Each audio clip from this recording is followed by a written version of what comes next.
ದ್ವಿತೀಯ PUC ವಿದ್ಯಾರ್ಥಿನಿಯರಿಗೆಲ್ಲ ಬೆಳಗಿನ ಶುಭೋದಯಗಳು. ಪ್ರಿಯ ವಿದ್ಯಾರ್ಥಿನಿಯರೇ,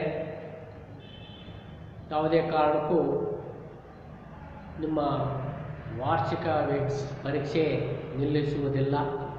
ಕೆಲವೇ ದಿನಗಳಲ್ಲಿ ನಿಮ್ಮ ವಾರ್ಷಿಕ ಪರೀಕ್ಷೆಯ ದಿನಾಂಕಗಳನ್ನು PU ಬೋರ್ಡ್ ನಿಮ್ಮ ಪ್ರಕಟಣೆಗೊಳಿಸುತ್ತದೆ. ಆದ ಕಾರಣ ತಾವೆಲ್ಲ ವಿದ್ಯಾರ್ಥಿನಿಯರು ನಿರಂತರ ಅಧ್ಯಯನದಲ್ಲಿ ತೊಡಗಬೇಕು. ನಿರಂತರ ಎಲ್ಲ ವಿಡಿಯೋಸ್ಗಳನ್ನು ನೋಡ್ತಾ ಇರಬೇಕು. ನೋಟ್ಸ್ಗಳನ್ನು ಬರಿತಾ ನಿರಂತರ ಓದ್ರಿ ಅಂತಂದೇಳಿ ಹೇಳ್ತೇವೆ. ಯಾಕಂದರೆ ಕೇವಲ ನೀವು ನಾವು ಹಾಕಿರ್ತಕ್ಕಂಥ ವಿಡಿಯೋಸ್ಗಳನ್ನು ಎಷ್ಟು ವಿದ್ಯಾರ್ಥಿನಿಯರು ನೋಡಿದ್ದಾರೆ ಅಂತಂದೇಳಿ ನಮಗೆ ಗೊತ್ತಾಗ್ತದೆ. ಹಾಗಾಗಿ ಆ ನೋಡಿದ್ರಲ್ಲಿ ಕೇವಲ 10, 15, 20 ಹುಡುಗಿಯರು ಮಾತ್ರ ವಿಡಿಯೋಗಳನ್ನು ನೋಡಿದರೆ ಉಳಿದಿರ್ತಕ್ಕಂಥವ್ರು ಮಾಡುವುದರ ಹೇಗೆ? ಮುಂದೆ ಎಕ್ಸಾಮ್ ಯಾವ ರೀತಿ ಬರೀತಿದ್ದೀರಿ? ಆ ಎಕ್ಸಾಮ್ ಪರ್ಪಸ್ ಆದರೂ ಓದಬೇಕಾ? ಆ ಎಕ್ಸಾಮ್ ಪರ್ಪಸ್ ಆದರೂ ನಾವು ಸೆಕೆಂಡ್ PUC ವಿದ್ಯಾರ್ಥಿನಿ ಅಂತಂದೇಳಿ ಅರಿವು ಇಟ್ಕೊಂಡಾದರೂ ವಿಡಿಯೋಗಳನ್ನು ನೋಡಬೇಕು. ನೀವು ಆ ವಿಡಿಯೋಗಳನ್ನು ನೋಡ್ತಾ ನಾವು ಕಾನ್ಫರೆನ್ಸ್ ಕಾಲ್ ಬುಧವಾರ ಮತ್ತು ಶನಿವಾರ ಕಾನ್ಫರೆನ್ಸ್ ಕಾಲ್ ಆಗ್ತಿದ್ದೀವಿ. ಇವತ್ತು ಕೇವಲ 2, 3, 4 ಜನ ಮಾತ್ರ ಕಾನ್ಫರೆನ್ಸ್ ಕಾಲ್ಗೆ ಜಾಯ್ನ್ ಆದರೆ ಉಳಿದಿರ್ತಕ್ಕಂಥವ್ರು ಏನು ಮಾಡ್ತಿದ್ದೀರಿ? ಹೌದಾ? ತಾವೆಲ್ಲ ವಿದ್ಯಾರ್ಥಿನಿಯರು ಈ ಒಂದು ಎಲ್ಲ ಲಾಭಾಂಶಗಳನ್ನು ಪಡ್ಕೋಬೇಕು. ಎಲ್ಲ ನಾವು ಮಾಡ್ತಾ ಇರ್ತಕ್ಕಂಥ ಕಾರ್ಯಚಟುವಟಿಕೆ ನಿಮಗೋಸ್ಕರ, ನಿಮ್ಮ ಏಳಿಗೆಗೋಸ್ಕರ ಮಾಡ್ತಾ ಇದ್ದೀವಿ. ಇದರಿಂದ ಭಾಳಷ್ಟು ಲಾಭಾಂಶವನ್ನು ನೀವು ಪಡಿಬೇಕು. ಇದು ಉಪಯೋಗ ಮಾಡ್ಕೋಬೇಕು ಅಂತಂದೇಳಿ ನಮ್ಗೆ ಹೇಳ್ತಾ, ಈ ತರಗತಿಯಲ್ಲಿ ನಾವು ಈಗಾಗಲೇ ಕಳೆದ ತರಗತಿಯಲ್ಲಿ ವಿಜಯನಗರ ಸಾಮ್ರಾಜ್ಯ ಅಂತಂದೇಳಿ 1336ರಲ್ಲಿ ಇಂದಿನ ಬಳ್ಳಾರಿ ಜಿಲ್ಲೆ ಹೊಸಪೇಟೆ ತಾಲೂಕು ಹಂಪಿಯಲ್ಲಿ ವಿಜಯನಗರ ಸಾಮ್ರಾಜ್ಯ ಸ್ಥಾಪನೆ ಆಗಿತ್ತು. ಅಂದರೆ ಸ್ಥಾಪಕರಾಗಿರ್ತಕ್ಕಂಥ ಹರಿಹರ ಮತ್ತು ಬುಕ್ಕರಾಯ ಸ್ಥಾಪಕರು. ಇವರ ಈ ಒಂದು ಮನೆತನದ ಲಾಂಛನ ವರ ಒಂದು ಮನೆತನ ಲಾಂಛನವಾಗಿದೆ. ಈ ಮನೆತನದ ದೈವ ದೇವರಾಗಿರ್ತಕ್ಕಂಥ ವಿರೂಪಾಕ್ಷ ದೇವರು ಈ ಒಂದು ಮನೆಯ ದೇವರಾಗಿತ್ತು. ಇದು ಇವತ್ತಿನ ಪ್ರಸಿದ್ಧವಾಗಿರ್ತಕ್ಕಂಥ ತುಂಗಭದ್ರಾ ನದಿ ದಂಡೆಯ ಮೇಲೆ ವಿಜಯನಗರ ಸಾಮ್ರಾಜ್ಯ ತಲೆ ಎತ್ತಿ ಇವತ್ತು ಜಗತ್ತಿನ 4 ಮನೆತನಗಳಲ್ಲಿ ಒಂದು ಸಾಮ್ರಾಜ್ಯ ಅನಿಸಿಕೊಂಡಿರ್ತಕ್ಕಂಥ ಈ ಸಾಮ್ರಾಜ್ಯ ಸುಮಾರು 4 ಮನೆತನಗಳು ಇದನ್ನು ಆಡಳಿಕೆ ಮಾಡಿವೆ. ಈಗಾಗಲೇ ಸಂಗಮ, ಸಾಳ್ವ, ತುಳು, ಅರವಿಡು ಸಂತತಿ ಅಂತೇಳಿ ಈ ಅರವಿಡು ಸಂತತಿಗಳಲ್ಲಿ ತುಳು ಸಂತತಿಯ ಶ್ರೇಷ್ಠ ಅರಸನಾಗಿರ್ತಕ್ಕಂಥ ಈಗಾಗಲೇ ಕೃಷ್ಣದೇವರಾಯ ಮೊಟ್ಟ ಮೊದಲ ಬಾರಿಗೆ ವಿಜಯನಗರ ಸಾಮ್ರಾಜ್ಯದಲ್ಲಿ ಬಹುಮನ್ ಸುಲ್ತಾನ್ ಸಾಮ್ರಾಜ್ಯದ ಮೇಲೆ ದಾಳಿ ಅವರ ಒಂದು ಆಕ್ರಮಣವನ್ನು ಅವರ ಒಂದು ತಡೆಗಟ್ಟಿ ಅದನ್ನು ಸಂಪೂರ್ಣವಾಗಿ ಸೋಲಿಸಿದ ನಂತರ ಮತ್ತೂರಿನ ಮುತ್ತಿಗೆ ಈ ಥರ ಒಂದು ಬಂಡಾಯವನ್ನು ಸಹ ದಮನ ಮಾಡಿದ. ನಂತರ ಕಳಿಂಗರ ಮೇಲೆ ಸುಮಾರು 5 ಹಂತದ ದಿಗ್ವಿಜಯಗಳನ್ನು ಸಹ ವಿಜಯಿಸಲೇ ಆಗ್ತದೆ. ನಂತರ ಈಗಾಗಲೇ ರಾಯಚೂರು ಯುದ್ಧ, ನಂತರ ಈ ಥರ ಒಂದು ಕೊನೆಯದಾಗಿರ್ತಕ್ಕಂಥ ಒಂದು ಯುದ್ಧ, ಈ ಒಂದು ಯುದ್ಧಗಳ ಮೂಲಕ ತನ್ನ ಒಂದು ಈ ಒಂದು ವಿಜಯನಗರ ಸಾಮ್ರಾಜ್ಯವನ್ನು ಕಟ್ಟಿ ಬೆಳೆಸಿ ಇವತ್ತಿಗೂ ಸಹ ಪ್ರವಾಸಿಗರ ಐತಿಹಾಸಿಕ ತಾಣ. ಜಗತ್ತಿನ ಎಲ್ಲ ರಾಷ್ಟ್ರಗಳಿಂದ ಪ್ರವಾಸಿಗರನ್ನು ಮನ ಸೆಳೀತಾ ಇರ್ತಕ್ಕಂಥ ಕೇಂದ್ರ ಈ ನಮ್ಮ ವಿಜಯನಗರ ಸಾಮ್ರಾಜ್ಯದ ಒಂದು ಕೇಂದ್ರ ಹಂಪಿ ಅಂತೇಳಿ ಹೇಳ್ತೀವಿ. ಈಗಾಗಲೇ ಈ ವಿಜಯನಗರ ಸಾಮ್ರಾಜ್ಯವನ್ನು ಆಡಳಿತ ಮಾಡಿರ್ತಕ್ಕಂಥ ಒಬ್ಬ ಶ್ರೇಷ್ಠ ಅರಸನಾಗಿರ್ತಕ್ಕಂಥ ಕೃಷ್ಣದೇವರಾಯ ಅನೇಕ ಬಿರುದುಗಳಿಗೆ ಪಾತ್ರನಾಗಿದ್ದ. ಕೇವಲ ದಂಡಯಾತ್ರೆ ಕೈಗೊಳ್ಳುವುದಷ್ಟೇ ಅಲ್ಲದೆ ಆತ ಅನೇಕ ಯುದ್ಧಗಳನ್ನು ಸಹ ಮಾಡ್ತಾ ಇದ್ದ.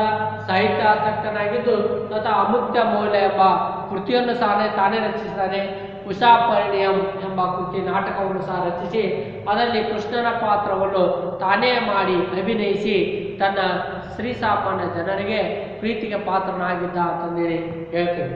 ಹಾಗಾದರೆ ಈ ಥರ ಬಿರುದುಗಳು, ಅನೇಕ ಬಿರುದುಗಳು ಕೃಷ್ಣದೇವರಾಯನ ಕಾಲದಲ್ಲಿ ಇದು ಅನೇಕ ಬಿರುದುಗಳಾಗಿರ್ತಕ್ಕಂಥ ಕನ್ನಡ ರಾಜ್ಯ ರಾಮಾರಮಣ ಮತ್ತು ಕವಿಪುಂಗವ, ಕರ್ನಾಟಕಾಂಧ್ರ ಭೋಜ, ಯೌವನ ರಾಜ್ಯ ಪ್ರತಿಷ್ಠಾಪನಾಚಾರ್ಯ ಎಂಬ ಬಿರುದುಗಳನ್ನು ಕೃಷ್ಣದೇವರಾಯ ಹೊಂದಿದ್ದ.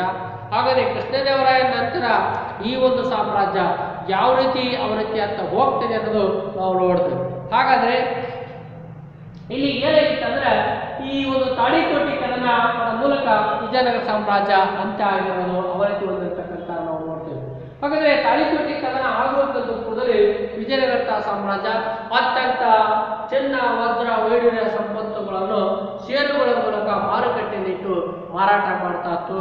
ಒಬ್ಬ ದಷ್ಟಪುಷ್ಟನಾಗಿರ್ತಕ್ಕಂಥ ಗಿಡ್ಡನಾಗಿರ್ತಕ್ಕಂಥ ಮುಖದಲ್ಲಿ ಒಂದು ಕಪ್ಪು ಚಿಕ್ಕೆಗಳು ಇರ್ತಕ್ಕಂಥ ಒಬ್ಬ ಗಡುಸಾಗಿರ್ತಕ್ಕಂಥ ಅರಸ ಕೃಷ್ಣದೇವರಾಯ ಗಂಭೀರವಾಗಿರ್ತಕ್ಕಂಥ ಮನುಷ್ಯ. ಆತ ಅತ್ಯಂತ ತನ್ನ ಅಧಿಕಾರದಲ್ಲಿ ದಕ್ಷವಾದ ಆಡಳಿತವನ್ನು ನೀಡಿದ. ಹೀಗೆ ನೀಡಿದಂತ ಈತನು ಒಂದು ಸಾಮಾಜಿಕದಲ್ಲಿ ಈಗ ಆತನ ಅವನತಿ ಹೊಂದಿದ ನಂತರ ಈ ವಿಜಯನಗರ ಸಾಮ್ರಾಜ್ಯ ಅವನತಿ ಅಂತ ಬರ್ತದೆ. ಹೀಗೆ ಅವನತಿ ಅಂತ ಬಂದಾಗ ಕದನ ತಾಳಿಕೋಟೆ ಕದನ ಸಾಮ್ರಾಜ್ಯಕ್ಕೆ 1565 ಕದನದ ಮೂಲಕ ವಿಜಯನಗರ ಸಾಮ್ರಾಜ್ಯ ಅಂತ್ಯವಾಗ್ತದೆ. ಹಾಗಾದರೆ ಈ ವಿಜಯನಗರ ಸಾಮ್ರಾಜ್ಯದ ಅವನತಿಯ ಕಾರಣಗಳು ಏನು, ತಾಳಿಕೋಟೆ ಕದನಕ್ಕೆ ಕಾರಣಗಳು ಏನಪ್ಪ ಅನ್ನೋದು ನಾವು ತಿಳ್ಕೊಳ್ತೇವೆ. ಹಾಗಾದರೆ ತಾಳಿಕೋಟೆ ಕದನವು ವಿಜಯನಗರ ಸಾಮ್ರಾಜ್ಯದ ಇತಿಹಾಸದಲ್ಲಿ ಒಂದು ನಿರ್ಣಾಯಕ ಕದನ, ಅಳಿವು ಉಳಿವಿನ ಅಂತ್ಯಘಟ್ಟವಾಗಿತ್ತು. ಈ ಕದನ ಇವತ್ತಿನ ಹಂಪಿ, ಈ ಒಂದು ಹಂಪಿಯಿಂದ ಸುಮಾರು 40 ಕಿಲೋಮೀಟರ್ ದೂರದಲ್ಲಿರ್ತಕ್ಕಂಥ ತಾಳಿಕೋಟೆ ಸಮೀಪ ಬರ್ತಾ ಇರ್ತಕ್ಕಂಥ ಇದಕ್ಕೆ ಈಗಾಗಲೇ ರಕ್ಕಸಗಿ ಮತ್ತು ತಂಗಡಿಗಿ ಎಂಬ 2 ಗ್ರಾಮಗಳ ಮಧ್ಯೆ ಈ ಕದನ ನಡೀತಿದೆ. ಹಾಗಾಗಿ ಈ ಕದನಕ್ಕೆ ರಕ್ಕಸ ತಂಗಡಿ ಕದನ ಅಂತಂದು ಸಹ ಕರಿತೇವೆ. ಹೀಗಾಗಿ ಈ ಕದನವನ್ನು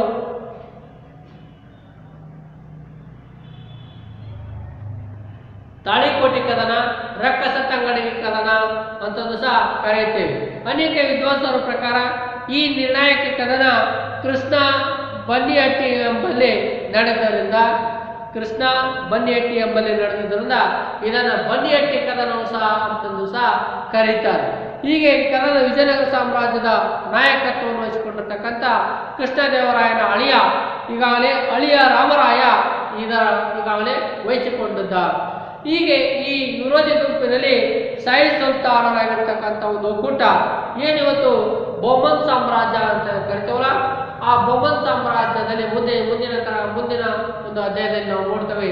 ಈ ಬಹುಮನ್ ಸಾಮ್ರಾಜ್ಯದ ನಾಯಕತ್ವವನ್ನು ವಹಿಸಿರ್ತಕ್ಕಂಥ ಈಗಾಗಲೇ ಎಲ್ಲ ಶಾಹಿ ಸುಲ್ತಾನರು, ಬಿಜಾಪುರ ಆದಿಲ್ ಶಾಹಿಗಳು, ಅಹಮದ್ನಗರದ ನಿಜಾಂ ಶಾಹಿಗಳು, ಗೋಲ್ಕೊಂಡದ ಕುತುಬ್ ಶಾಹಿಗಳು, ಬಿದಾರಿನ ಬರೀದ್ ಶಾಹಿಗಳು, ಈ 5 ಮನೆತನಗಳು ಒಕ್ಕೂಟ ಒಂದುಗೂಡಿ ಈ ಒಂದು ವಿಜಯನಗರ ಸಾಮ್ರಾಜ್ಯದಿಂದ ದಂಗೆ ಹೇಳ್ತಾರೆ. ಹಾಗಾದರೆ ಇಲ್ಲಿ ಅಳಿಯ ರಾಮರಾಯನ ಕುತಂತ್ರ ಏನು, ಇವತ್ತು ತಾನೇ ಶ್ರೇಷ್ಠ ಅಂತಂದೇಳಿ, ತಾನ ಒಬ್ಬ ಬುದ್ಧಿವಂತ ಅಂತಂದೇಳಿ ಒಂದು ಯುದ್ಧದ ತಂತ್ರಗಾರಿಕೆ ನಡೆದ್ರೆ ಮುಂದೆ ಅದೇ ಒಂದು ಕುತಂತ್ರ ನೀತಿ ಅವನಿಗೆ ಹುಳ್ಳಾಗ್ತದೆ. ಯಾವ ರೀತಿ ಜೇಡರ ಹುಳ ತನ್ನ ಉಗುಳಿನಿಂದ ತಾನೇ ಬಳ್ಳಿಯನ್ನು ಎಳೆದುಕೊಂಡು ಅದರೊಳಗೆ ಸಿಕ್ಕು ತಾನು ಸಾಯುವುದು, ಅದೇ ರೀತಿ ಅಳಿಯರಾಮರಾಯ ತಾನು ಏನು ಎಳೆದಿರ್ತಕ್ಕಂಥ ಯುದ್ಧದ ತಂತ್ರಗಾರಿಕೆಯಲ್ಲಿ ಕೊನೆಗೆ ತಾನೇ ಸಿಕ್ಕು ಅಲ್ಲಿ ಅಂತ್ಯವಾಗ್ತಾನೆ. ಹಾಗಾದರೆ ವಿಜಯನಗರ ಸಾಮ್ರಾಜ್ಯದ ಅವನತಿಗೆ ಕಾರಣ ತಾಳಿಕೋಟೆ ಕದನ. ತಾಳಿಕೋಟೆ ಕದನಕ್ಕೆ ಕಾರಣ ಏನಪ್ಪ ಅಂದರೆ ಮೊದಲನೇದಾಗಿ ದೋವಾ ಪ್ರದೇಶದ ಮೇಲೆ ಪ್ರಭುತ್ವ.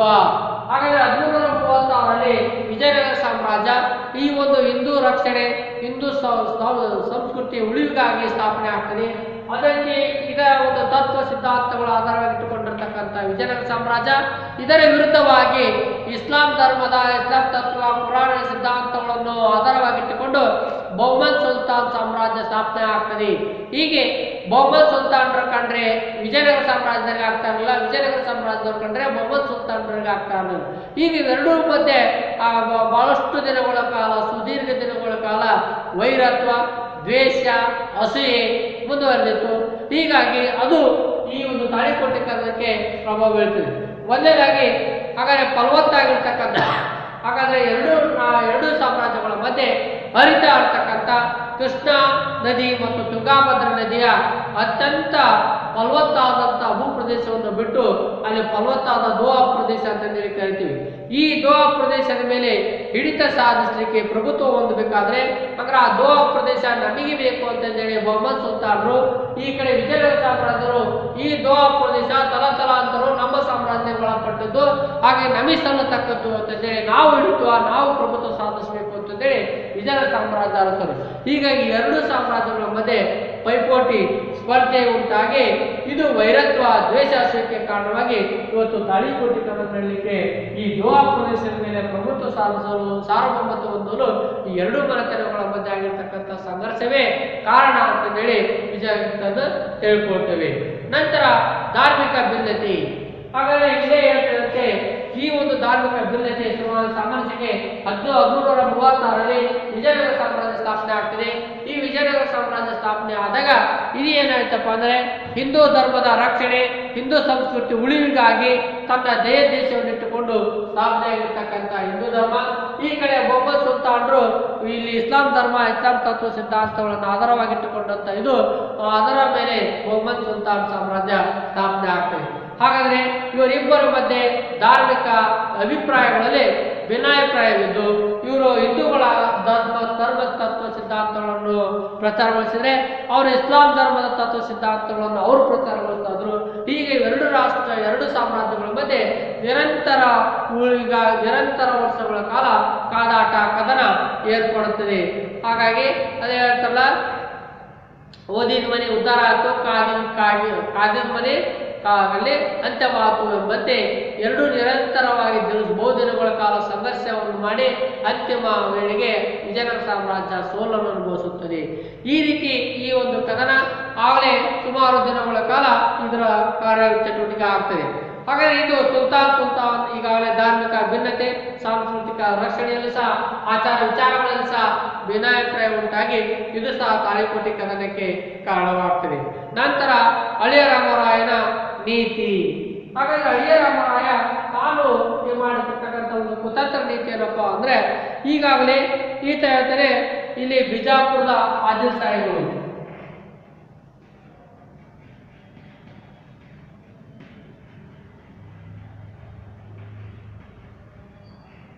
ನಂತರ ಬಿಜಾಪುರ ಆದಿಲ್ ಸಾಹಿಗಳು, ಅಹಮದ್ನಗರದ ನಿಜಾಂ ಸಾಹಿಗಳು,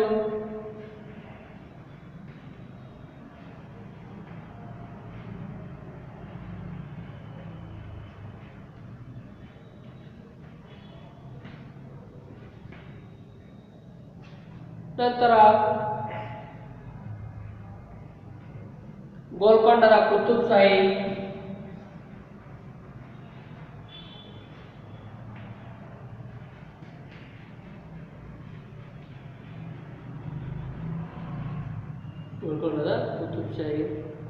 ನಂತರ ಬೀದರಿನ ಬರೀದ್ ಶಾಹಿ,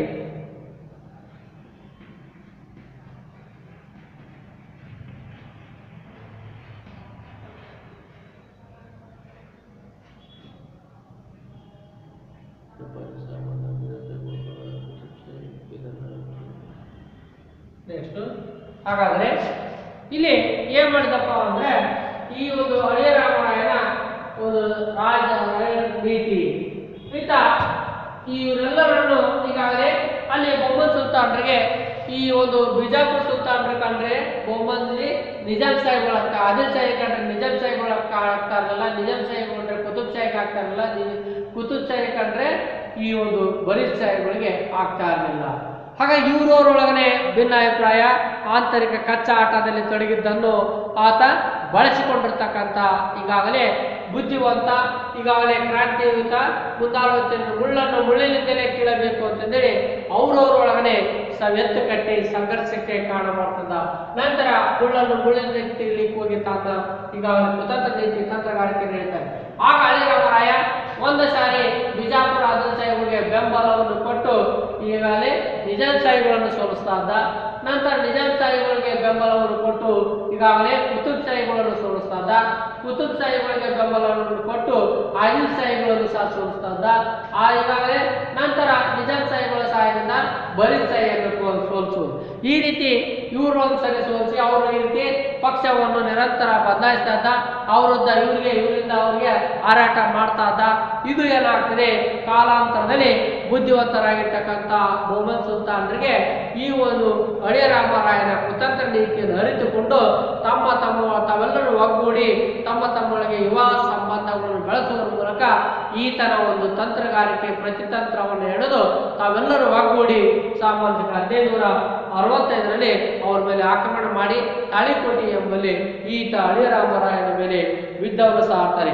ಹೀಗೆ ಈ ಅರವಿಡು ಮನೆತನದ ರಾಮರಾಯ ಕೃಷ್ಣದೇವರಾಯನ ಮಗಳನ್ನು ವಿವಾಹವಾಗಿ ಅಳಿಯ ಮನೆ ತೊಳೆಯ ಎಂಬಂತೆ ಈ ರಾಮರಾಯನ ರಾಜಪ್ರತಿನಿಧಿಯಾಗಿದ್ದ.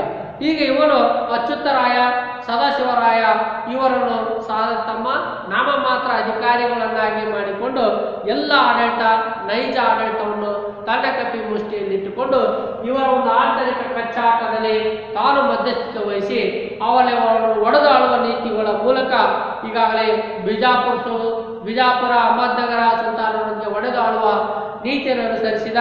ಶಾಹಿಗಳ ಆಗಲೇ ತಮ್ಮೆಲ್ಲ ವೈಮನಸ್ಸುಗಳನ್ನು ಮರೆತು ಗೋಲ್ಕೊಂಡ, ಬೀದರ್, ಶಾಹಿ ಸುಲ್ತಾನ್ ಬೃಹತ್ ಸೈನ್ಯ ಒಕ್ಕೂಟವನ್ನು ಸೇರಿಕೊಂಡು ಆಗಲೇ ಈ ಒಂದು ವಿಜಯನಗರ ಸಾಮ್ರಾಜ್ಯ ಮೇಲೆ ದಾಳಿ ಮಾಡ್ತಾರೆ. ಹೀಗಾಗಿ ಇದು ಸಹ ಒಂದು ತಾಳಿಕೋಟೆ ಕದನಕ್ಕೆ ಕಾರಣವಾಗ್ತದೆ. ನಂತರ ತತ್ಕ್ಷಣದ ಕಾರಣ ಏನಪ್ಪಾ ಅಂದ್ರೆ ಬಿಜಾಪುರದ ಆದಿಲ್ ಸಾಹಿಬು ಅಳಿಯ ರಾಮರಾಯನನ್ನು ರಾಯಚೂರು ಕೋಟೆಯನ್ನು ಹಿಂತಿರುಗಿಸಿಕೊಳ್ಳಬೇಕೆಂದು ಒತ್ತಾಯಿಸಿದರು. ಆದರೆ ಸುಮಾರು 90 ವರ್ಷದ ವೃದ್ಧನಾಗಿದ್ದರೂ ಸಹ ಯುವಕನಂತೆ ಯುದ್ಧದ ಚೇತರಿಕೆ ಅವನಲ್ಲಿದ್ದ ಈ ಅಳಿಯ ರಾಮರಾಯ ಈಗಾಗಲೇ ಹೋರಾಡುತ್ತಾ ಇದನ್ನು ಅವರ ಆಜ್ಞೆಯನ್ನು ಬಿಜಾಪುರ ಆದಿಲ್ ಸಾಹಿಬಳ ಆಜ್ಞೆಯನ್ನು ತಿರಸ್ಕರಿಸ್ತಾನೆ. ಹೀಗೆ ತಿರಸ್ಕರಿಸಿ ಅಳಿಯ ರಾಮರಾಯ ಇದನ್ನು ಯುದ್ಧದ ರಣರಂಗದಲ್ಲಿ ನಿರ್ಣಯ ಆಗಲಿ ಅಂತೇಳಿ ಯುದ್ಧಕ್ಕೆ ಆಹ್ವಾನಿಸ್ತಾನೆ. ಹೀಗೆ ಇದು ಸಹ ಅವರ ಒಂದು ತಾಳಿಕೋಟೆ ಕದನಕ್ಕೆ ಕಾರಣವಾಗ್ತದೆ.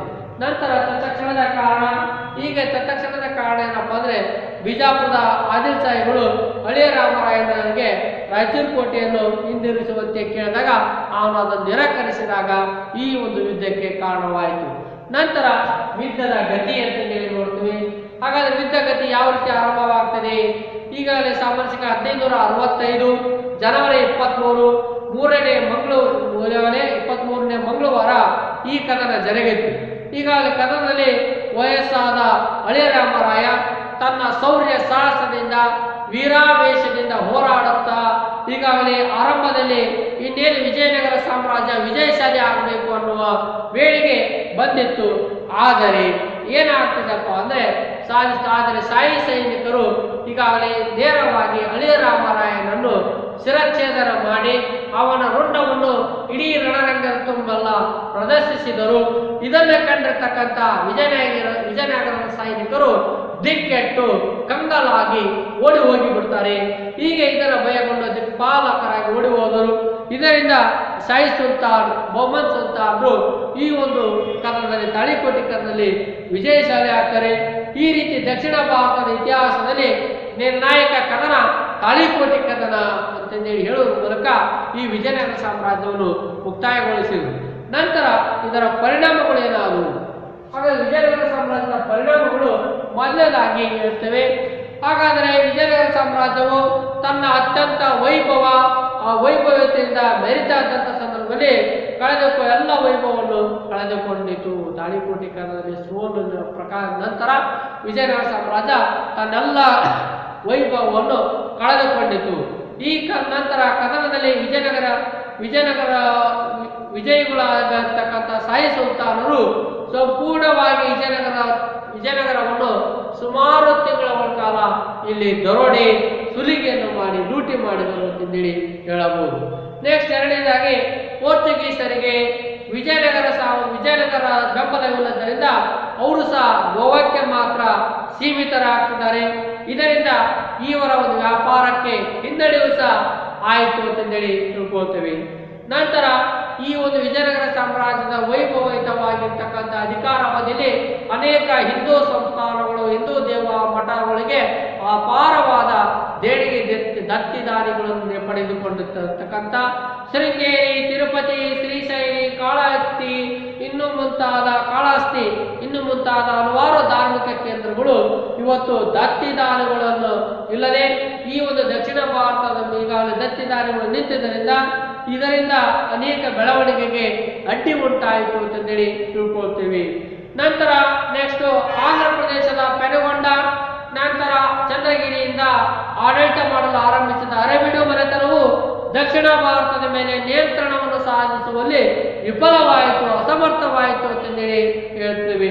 ನಂತರ ಅದೇ ರೀತಿ ಕೊನೆಯದಾಗಿ ದಕ್ಷಿಣ ಭಾರತದ ಆಡಳಿತ ಮಾಡುತ್ತಿದ್ದ ವಿಜಯನಗರ ಸಾಮ್ರಾಜ್ಯರಾಗಿರ್ತಕ್ಕಂಥ ನಾಯಕರು, ಪಾಳೆಗಾರರು ಈ ಒಂದು ವಿಜಯನಗರ ಸಾಮ್ರಾಜ್ಯ ಅವನತಿ ಹೊಂದಿದಾಗ ಅವರೆಲ್ಲರೂ ಸ್ವಾತಂತ್ರ್ಯಗೊಳಿಸಿಕೊಳ್ತಾರೆ.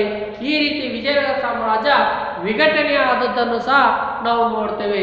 ಇದು ಸಹ ನಿಮಗೆ ಮುಂದೆ ನಂತರ ತರಗತಿಯಲ್ಲಿ ಬರ್ತದೆ, ವಿಜಯನಗರ ಸಾಮ್ರಾಜ್ಯದ ವಿಘಟನೆ ಅಂತೇಳಿ. ಹಾಗಾದರೆ ಅತ್ಯಂತ ವೈಭವಿತವಾಗಿ ಮೆರಿತಾ ಇದ್ದಂತಹ ವಿಜಯನಗರ ಸಾಮ್ರಾಜ್ಯ ಸಾಮ್ರಾಜ್ಯದ ಸಂದರ್ಭದಲ್ಲಿ ಎಲ್ಲರೂ ಸಹ ನಾಯಕರು ಈಗಾಗಲೇ ಎಲ್ಲರೂ ಸಹ ಇವರ ಸಾಮಂತ ಅರಸರಾಗಿ ಆಡಳಿತ ಮಾಡ್ತಾ ಇದ್ರು.